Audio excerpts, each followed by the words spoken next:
अनमोल ममता। रात के 2 बज रहे थे। फोन की रिंग बजती है। 26 साल का राहुल नींद से जाग बड़ा खुश होकर फोन रिसीव करता है। खुश इसलिए होता है कि क्योंकि उसकी नई नई गर्लफ्रेंड्स बिना टाइम देखे कभी भी उसको फोन कर देती है। फोन की दूसरी तरफ से आवाज आती है, जन्मदिन मुबारक हो बेटा। आज मेरा बेटा पूरे 26 साल का हो गया है। मैं बहुत खुश हूँ।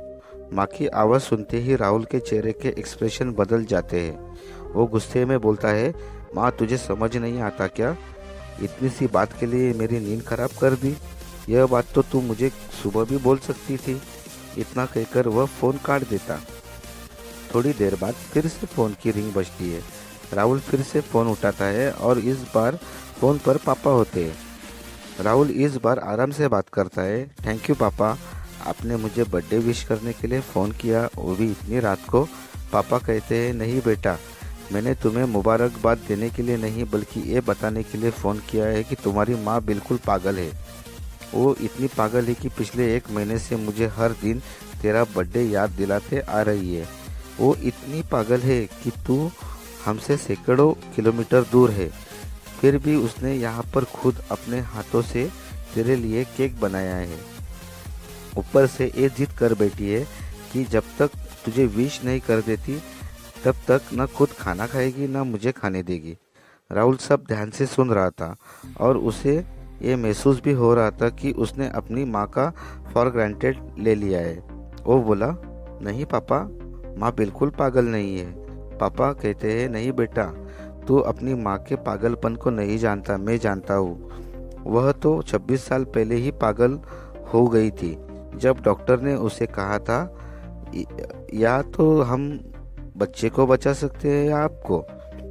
उसने बिना 1 सेकंड सोचे बच्चे को बचाने का फैसला ले लिया और मुझे भी कसम देकर उस फॉर्म पर साइन करने के लिए मना लिया था जिस पर लिखा था उसकी ज़िंदगी इस ऑपरेशन से खतरे में है और अगर उसे कुछ होता है तो उसके जिम्मेदार डॉक्टर नहीं होंगे।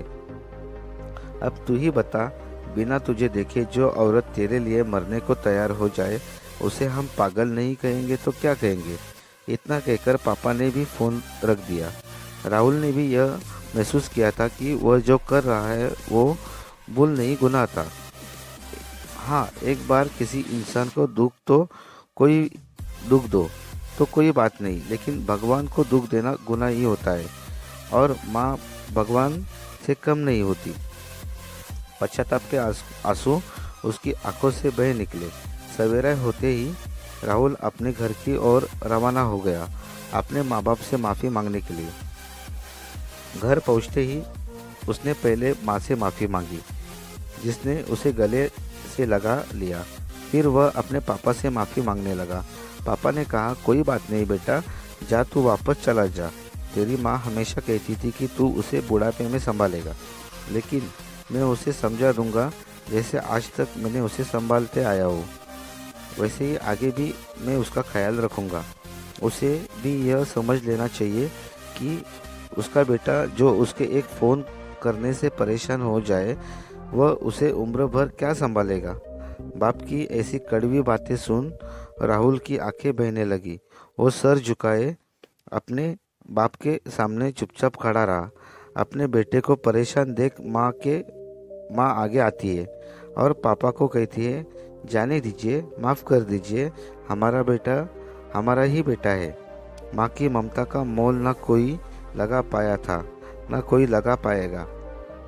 9 महीने प्रसव की पीड़ा सहन करके हमें नई जिंदगी, नई दुनिया में लाने वाली हमारी माँ ही हमारी हर गलती को माफ़ कर सकती है।